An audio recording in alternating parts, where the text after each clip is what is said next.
Okay, well, I think we're going to get started. So first of all, welcome to Energy Careers 2021. And the session today is Finding Your Future in the Innovative, Imaginative Energy Industry. I am Julie Strumko with the Center for Energy Workforce Development, and I will be moderating today's panel. We will be leaving 10 minutes at the end of the session for questions from the audience. So please feel free to put your questions in the chat while the panelists are talking, just so you don't forget them. And then we will answer them during the Q&A. But also during the Q&A, if you would prefer, you can also raise your hands to ask any questions. And I really do encourage the audience to ask as many questions as possible. This is just an excellent opportunity to be talking to experts to get that firsthand knowledge. So please take advantage of that. So today's session is going to highlight some of the newer areas of focus in the energy industry. And this is going to be including solar, wind, hydro, EV infrastructure, energy storage. Also focusing on the dynamic employment opportunities in the more traditional power and fuel sources. We will touch on, if anybody would like to know, about attractive compensation and the chance to make a positive impact on society, and many other benefits of the energy industry in energy industry employment. So I would all encourage you to prepare yourselves to reimagine what you think about energy careers and the incredible opportunities that exist. So with that, I am going to ask my panelists, my esteemed panelists, for each of them to do a brief introduction. And I'm just going to go around the squares right here. So John, why don't we start with you? Sure. Thanks, Julie. My name is John Markowitz. I work at New York Power Authority, which is a large state-owned electric utility, primarily hydro-powered from Niagara Falls. But I particularly work in the e-mobility group. So my group installs electric vehicle chargers, both for light-duty vehicles and also for electric transit buses. All over the state. Most of it's very high-powered equipment, like 150 kilowatt or 350 kilowatt DC fast chargers. It's very exciting new field. Transportation is the largest part of the carbon signature in New York, so it's exciting to be part of the solution to electrifying all these different vehicles, from transit buses all the way down to ordinary passenger cars. Thank you, John. Serene, sorry. I'm muted. Hi, everyone. This is Serene. It's my pleasure to be on this panel along with John and Jeremy. And thank you, Julie, for organizing this exciting panel. My name is Serene Hampshire. I am a senior engineering manager at Avangrid Offshore Wind. I basically manage 12 different teams and packages, all have to do with the engineering activities in the offshore wind project in the United States. Avangrid Renewables is a global company. We have projects all over the world. And in the United States, we have a couple of projects, actually, and proudly, I want to say that Avangrid, along with our joint venture CIP, are breaking the record with the first ever commercial scale offshore wind in the United States off the coast of New England, Vineyard Wind 1, if you're probably following the news of the offshore wind. And yeah, it's definitely exciting time to be in this domain and this industry. And I'm based in Boston. Thank you. Jeremy. Hi guys, how are we doing? My name is Jeremy Ragsdale. I am from Tonganoxie, Kansas. I currently live in Iola, Kansas. I'm a wind turbine technician for EDP Renewables.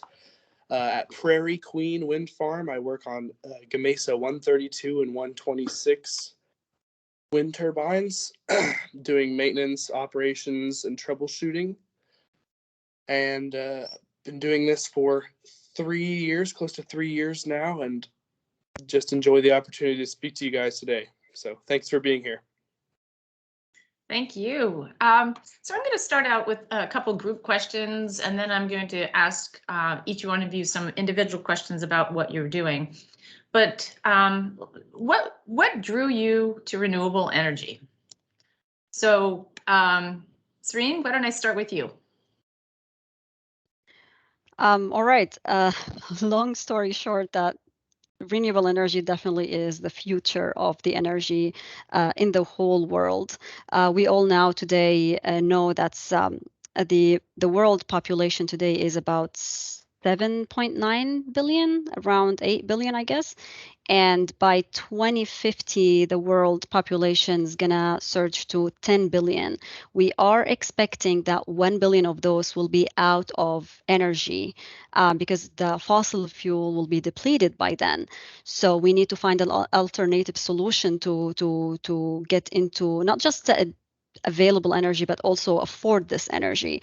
Little bit about my background. I studied in the undergrad. I did my undergrad in the electronic and telecommunication engineering, which is a little bit far from the renewable energy, but I wanted to get into the engineering world, and I'm originally from Syria, so I was born and grew up there, and I decided just to go into the engineering university, and then I did my master degree in the management of eco-innovation project, and that's where I started and decided to focus on the renewable energy. But still there, I didn't focus yet on, I didn't pick which major that I want to be specialized in, whether solar, hydro, or wind. But after I did my master degree, I decided to focus on the wind, energy, and I did my professional education at the MIT here in the United States.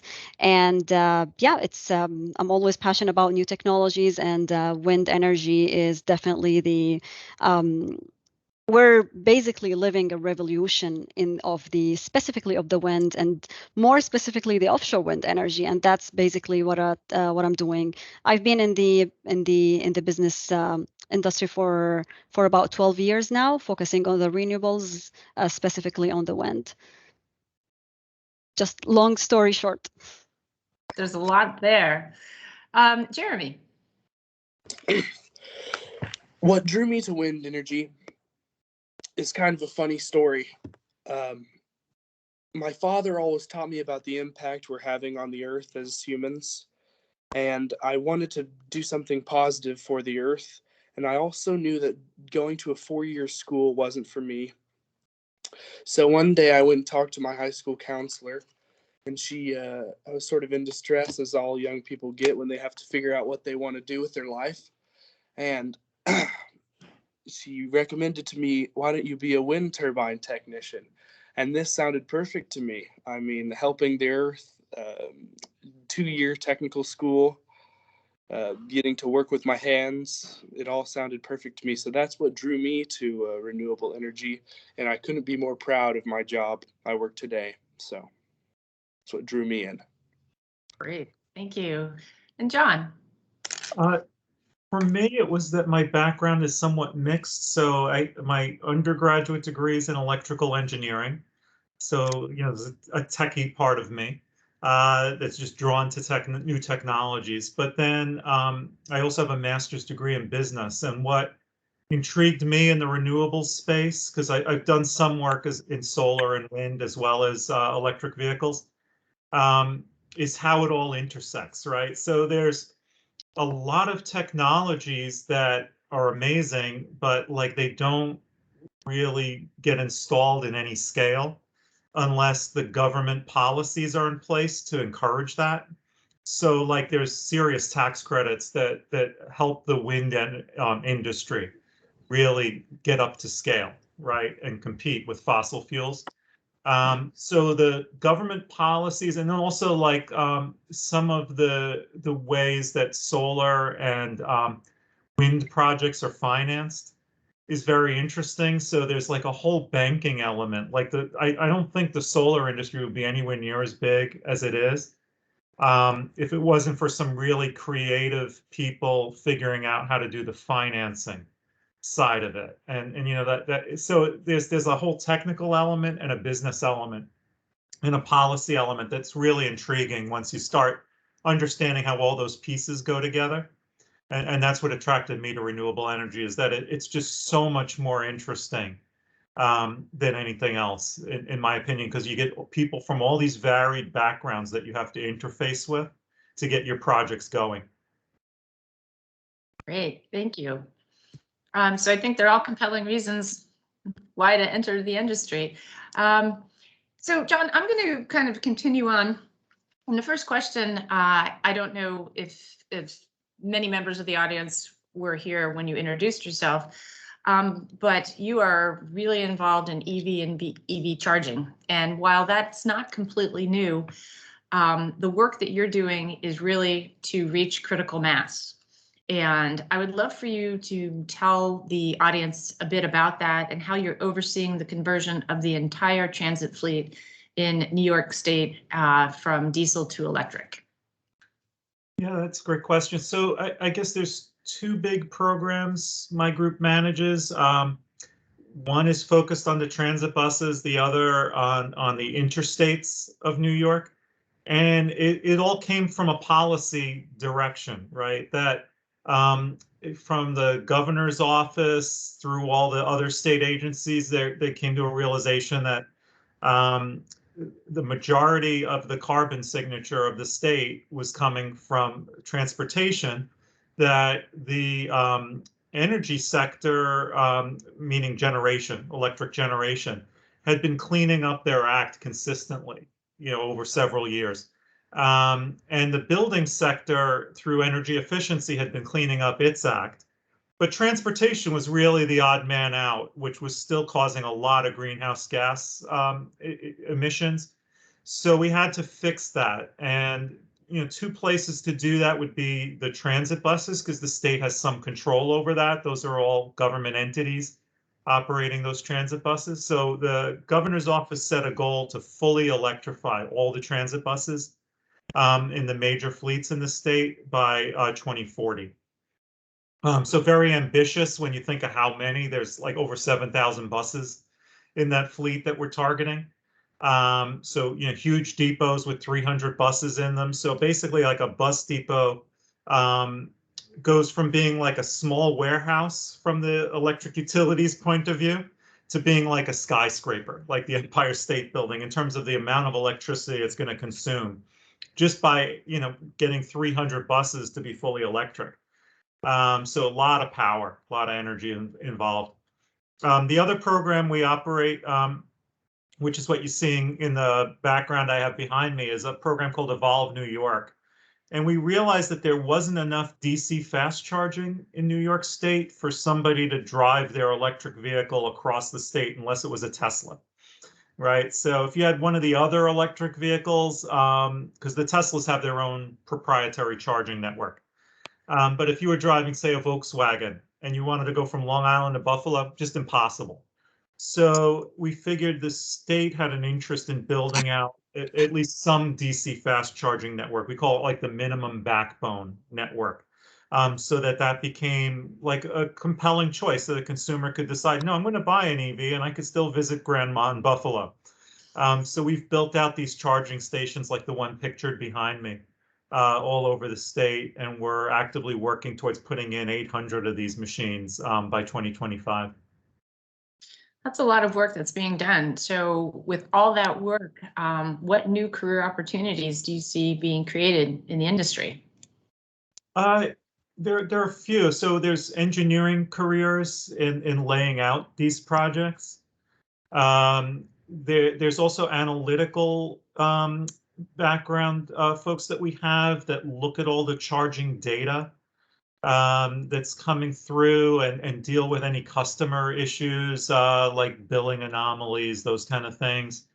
And then on the technician side, there's a real need for both electricians, like traditional electricians, doing the AC side of these machines, but they're also DC machines. And that's a very unique specialty, right? There's not that many technicians who know how to work on high voltage DC. So the machines like what's pictured behind me, they dispense 800 volt DC. And the same thing's true if you're a technician fixing an electric transit bus, right? The skills are very different from a diesel technician in that they're also working on like a 400 volt and then someday 800 volt DC batteries on these buses. So there's some really unique careers in the electric vehicle field. Okay, and just to follow up on those careers, do you see some career opportunities that people would not have previously attributed to EV and EV infrastructure? Yeah, because it intersects in the business and policy side, I think there's also a lot of policy positions because there's tax credits just like there are for solar and wind that keep the industry growing. And there's issues with that. There's rebate programs. There's government funding for the transit buses and the way the federal government funds transit agencies. And all of those get affected when you change fuels. So the current rules are really designed around diesel transit buses. And the transit agencies are really struggling with trying to explain to the federal government, like, you really need to change some of the rules about the years you retire buses and how you replace your fleet. So I think there's some really interesting jobs for policy people in renewable energy as well. Okay, that's great. Serene, I'd like to go to you next. And this is kind of much along the same line as what I was asking John.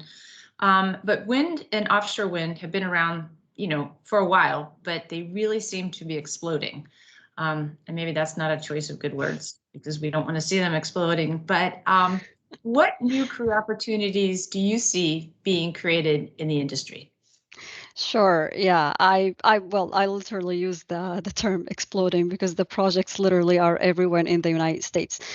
Just to comment on the word that it's been around for a while. Yes, offshore wind industry has been around since, well, for a while in Europe. The first offshore wind turbine was in Denmark in 1992. However, in the United States, it's a completely new industry. So it's a completely new industry here. The first offshore wind installed in the United States was 2017, almost 20 years from where it started in Europe. So definitely it's a new market in the United States and definitely new opportunities here. In terms of how we see the industry, yes, we are living a revolution of offshore wind, especially with this administration.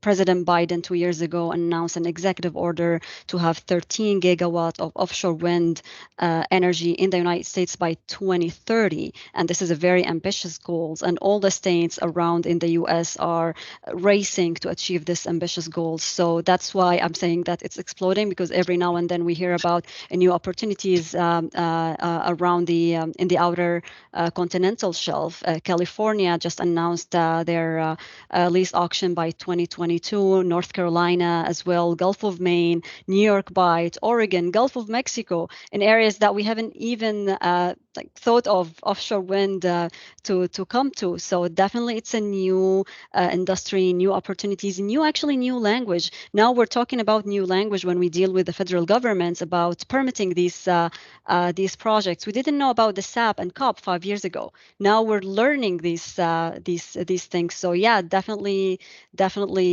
exciting time to join the offshore wind. And to your question about the opportunities, and probably something just to mention is when we talk about renewable energy and wind energy in specifically, our brains always think of engineering and technology. Although it's a major thing, but it's not everything. It's just one piece. When we talk about the wind turbine generator, it's just one piece of a whole development cycle. So we don't just need electrical engineers. We do need people who can help us permit these turbines. So we need people who can coordinate with the federal government, because we're having these projects installed in the federal water.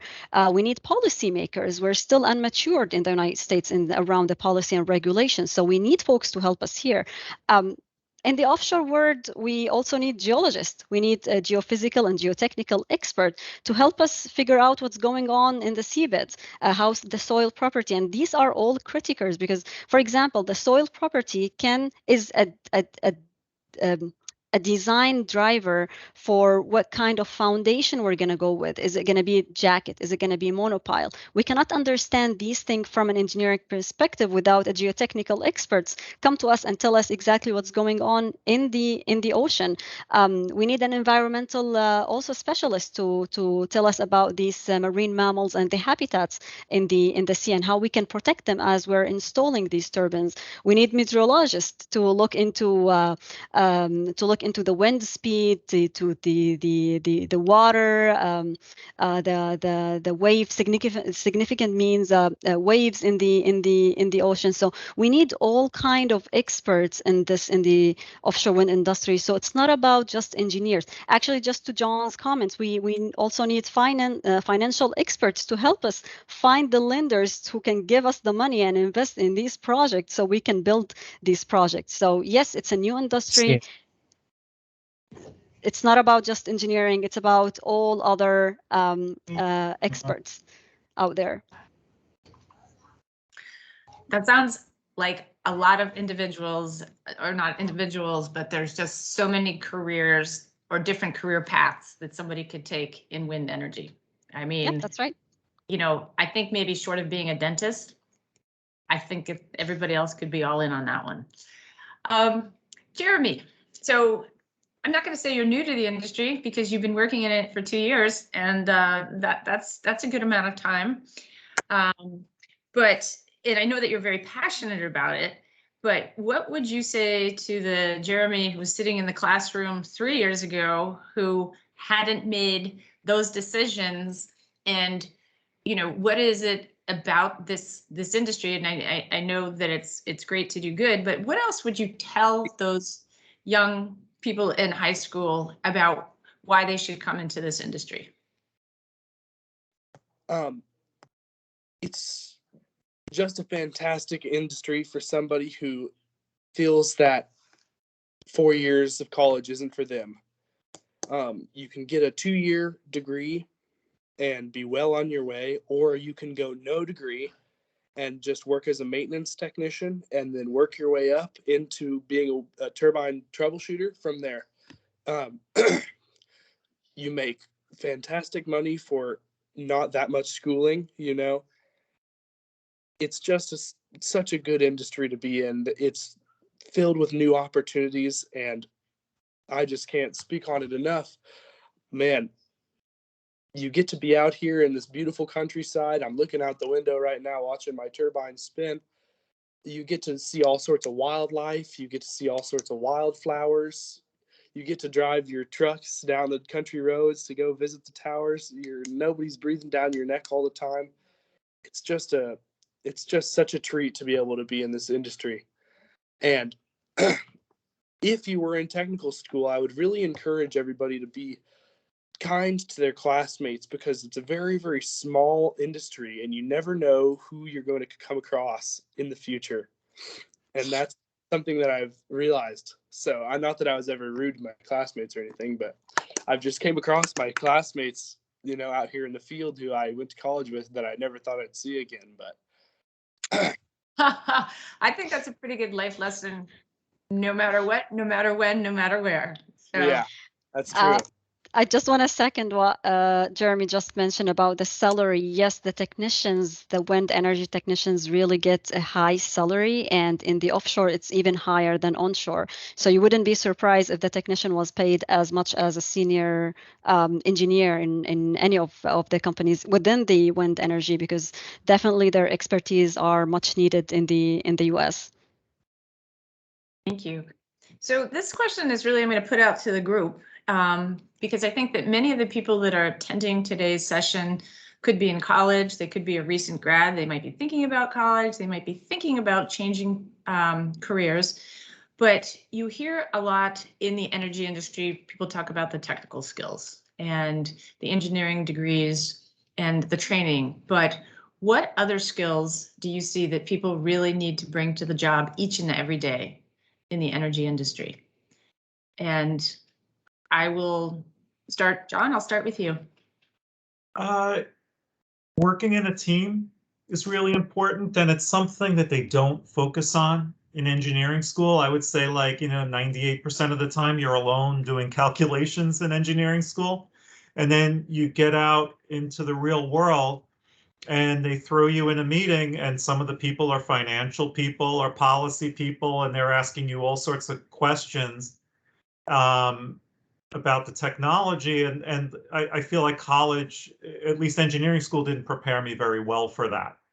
And business school was very different. Like, the first day of business school, like it's like, let's all form groups and work on a project together.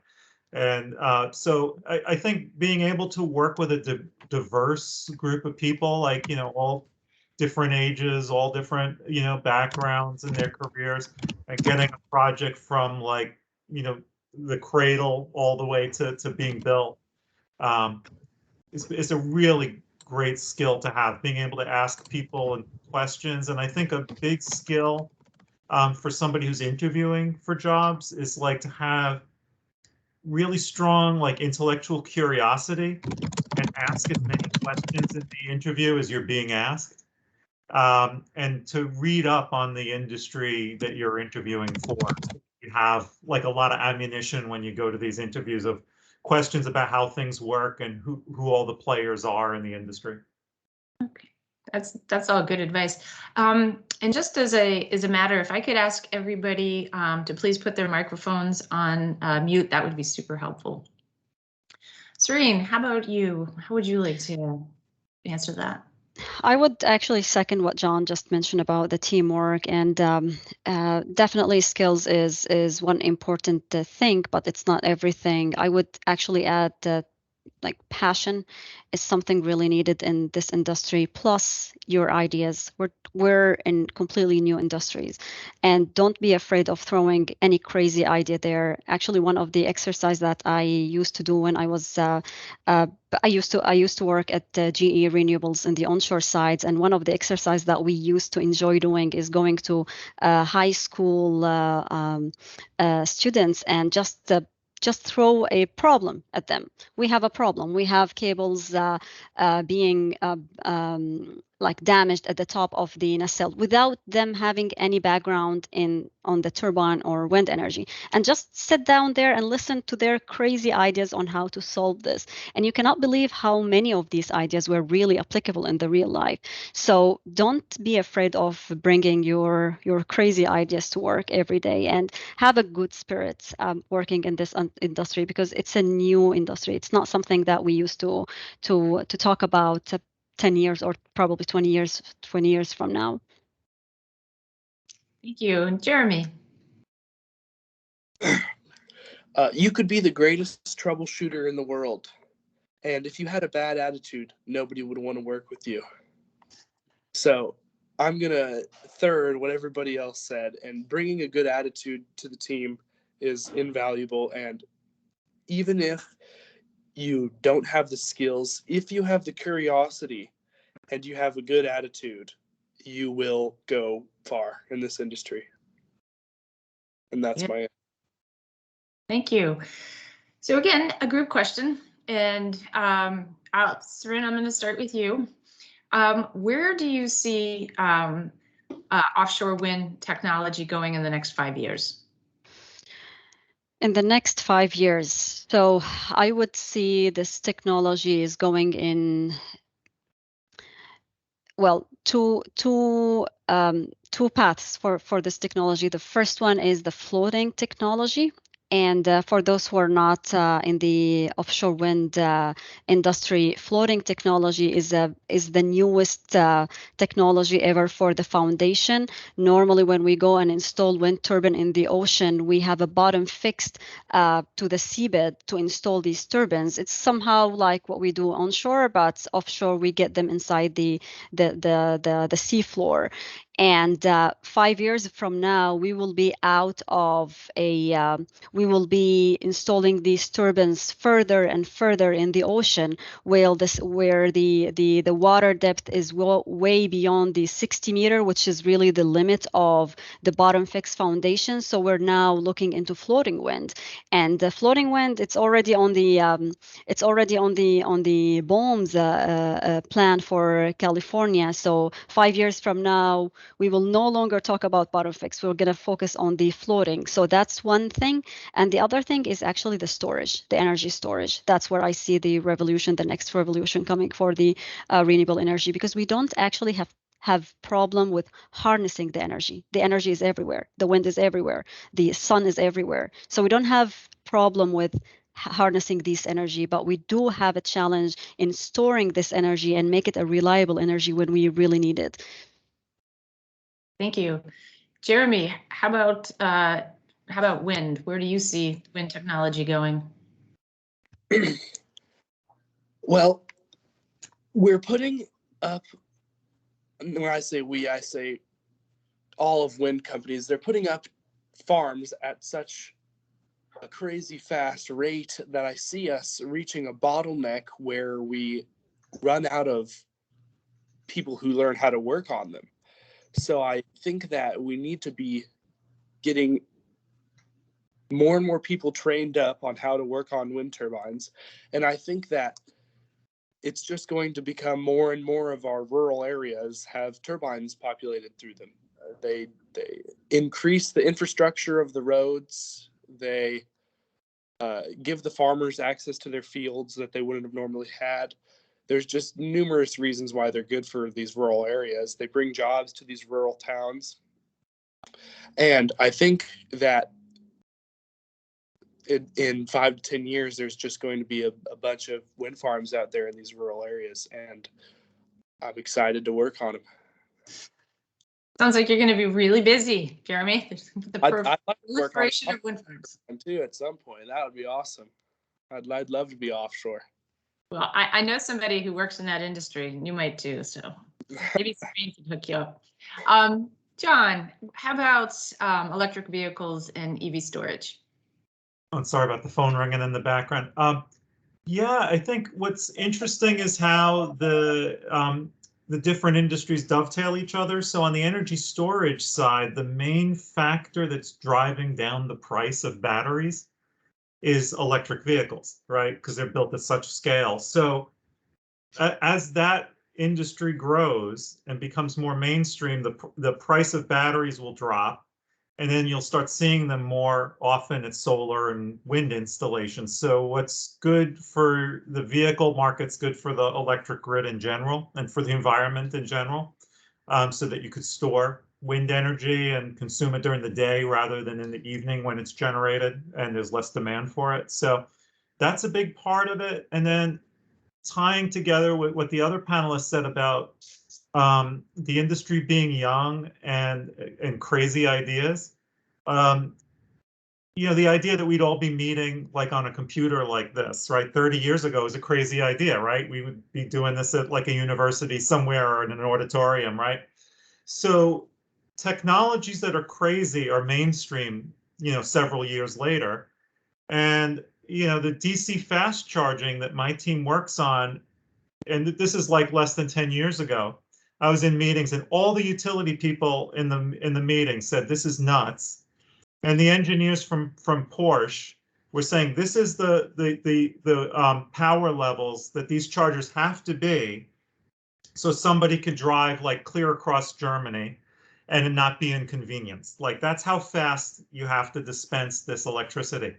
So crazy ideas become mainstream in less than a decade in this industry. And it's just exciting to watch, to be part of that, you know, to be a spectator and a participant at the same time. Awesome. So what I'm hearing, there's lots happening and there's a whole lot more to come. We are going to go to our question and answer section right now. We've got some great questions in there. If anybody would like to raise their hand and ask the question directly, we can do that. But the first question is for Jeremy, and it says, Jeremy, can you describe your technical schooling, name of school, cost, time to finish, instructor's experience, help to find a career? Probably don't have to go into that much detail, but you did mention some interesting things about your school. All right, so I went to Cloud County Community College in Concordia, Kansas. It is one of the cheapest schools in Kansas. I'll throw that out there. But my experience that I got from there was invaluable. It was really good schooling to teach you about hydraulics, electronics, meteorology, because you sort of have to understand the wind to, you know, be a turbine technician. It was really insightful, actually. I learned a lot. You learn a lot when you start on the job, but that technical school really gets you ready to learn a lot when you start. As far as help finding a job, and that was a 2-year program, associate's degree. As far as help finding a job, they actually got me my first job. I was in class. I was actually in meteorology class my 2nd year, and I received a call from one of my instructors. And I'm like, well, why is my instructor calling me right now? I should probably answer, because they never just call you randomly. And near the end of the 2nd year, all the guys sort of panic, you know, am I going to find a job? Who's going to hire me? Where am I going to get hired on? And it's one of my instructors calling me, and they're like, hey, GE is going to be here in 20 minutes and they want to interview you. And I was like, okay, all right, 20 minutes, interview me. I went to my dorm, left class, went to my dorm, got my nicest clothes I had on, which weren't very nice. Went in, did my interview. I was loud and proud and didn't answer all their questions right, but they said I was enthusiastic, and they interviewed 30 guys and they hired me and 4 others. So they basically got me my job. So if that's your question, yeah, they really helped me get a job. So I worked for GE for 2 years, and now I work for EDP Renewables. Great. Hope that. Thank you. So here's a question. And Matthew, asks, I'm a senior graduating from the University of Oklahoma with a bachelor's degree in mechanical engineering. How do I break into the renewable energy job sector? Maybe I can answer that question for Matthew. So mechanical engineering is definitely it's a critical role, whether if you want to work. I'm actually thinking in 3 options if you want to break into the renewable energy. And let me just talk about specifically about the wind energy, since it's actually my specialty. You can work at the OEM, the WTG wind turbine generator manufacturer. It's a very critical role to work with the manufacturers. The second is the developers. We do need mechanical engineers to look into the foundation of the foundation of the turbine and the turbine as well. The third path is the technology developers, specifically the floating wind technology. That's a very critical role for the floating foundation for the wind energy generator. I would really advise you just to go to LinkedIn. All companies now are focused on hiring through LinkedIn. They're trying to keep their job opportunities up to date. Try not to narrow down your research. Just make it broader: mechanical engineer, renewable energy, and you're going to find hundreds of opportunities out there. Yeah, and I could add on to that, like if you go on Google, you could find all the industry publications that folks like us are reading, and just read on them and you know, figure out who all the companies that are active in the areas you're interested in are. And then, like, you know, Serene said, like LinkedIn is a good way to get connected, and I think you'll find interviews. And I can add on to that. There's always jobs available for being a turbine technician like me, and that's a really good way to get your foot in the door. You do my job for a few years, you make some money, and then you make some connections in your company, and then you interview with the engineering department of the company and use your applicable engineering degree, and then the rest is history. That's how I would go about it. Great, thank you. So we have another question here. This is to all panelists. Do you see someone with military logistics and civilian material management experience having opportunities in your current companies?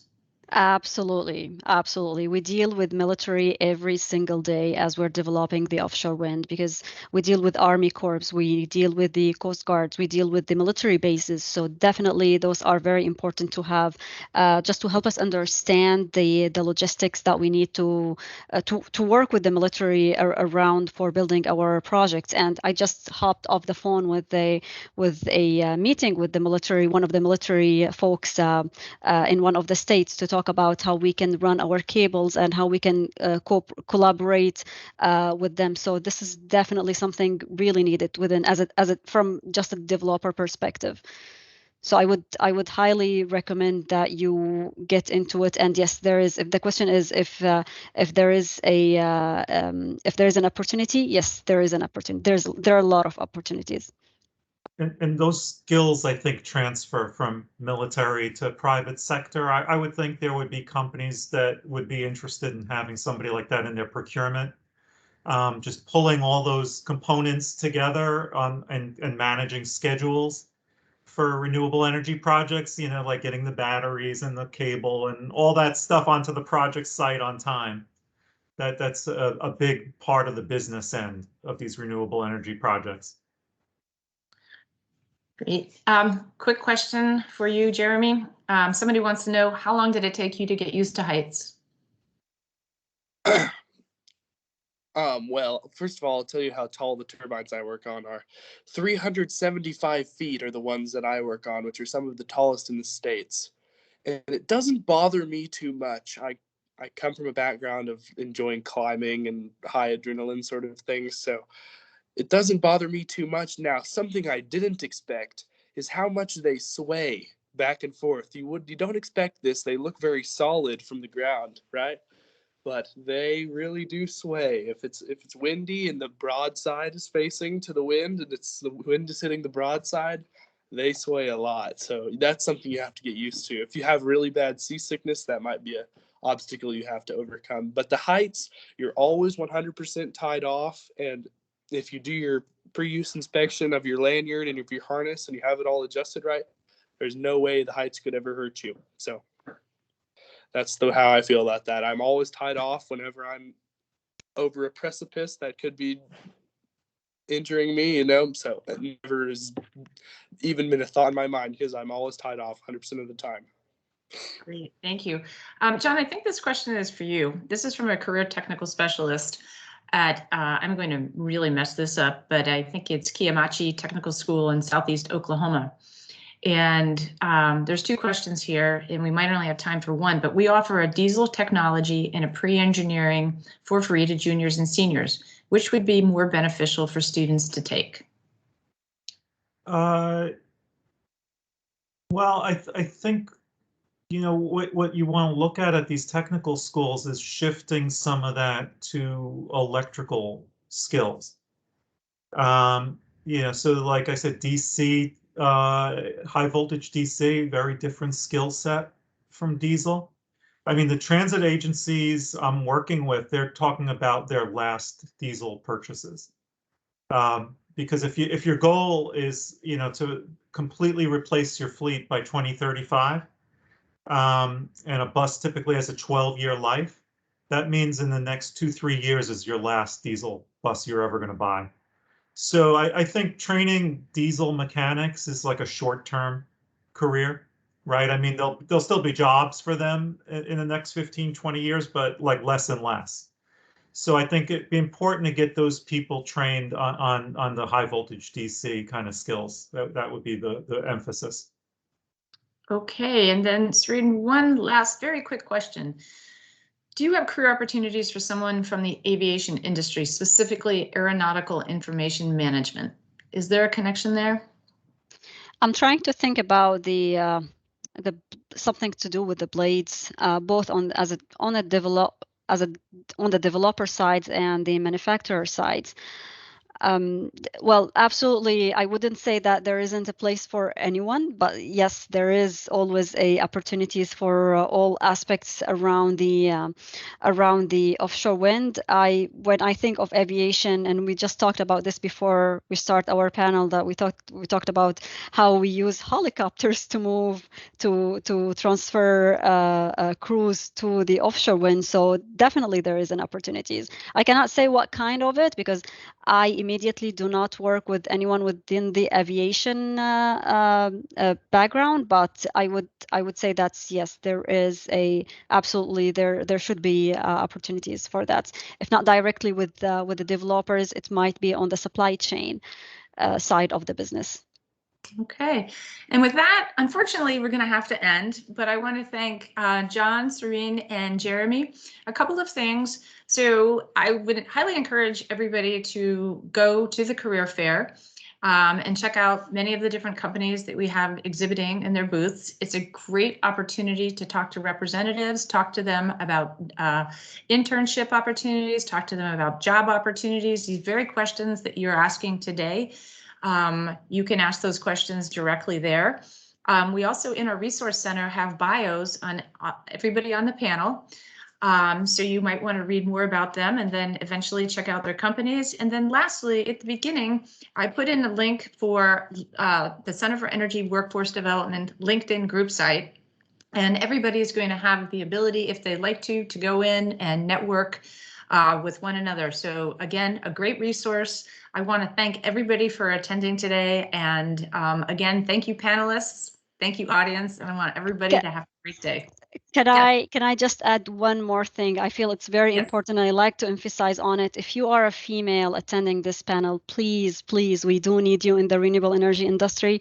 You cannot believe how we are kind of endangered. That's how the way that I describe ourselves. So don't be hesitant in jumping into this industry, because we do need you there. So this is just my last word, Julie. Sorry. No worries. Thank you, everybody. Have a wonderful day, and please continue to attend the sessions throughout the day. Thank you. Right. Thank you all.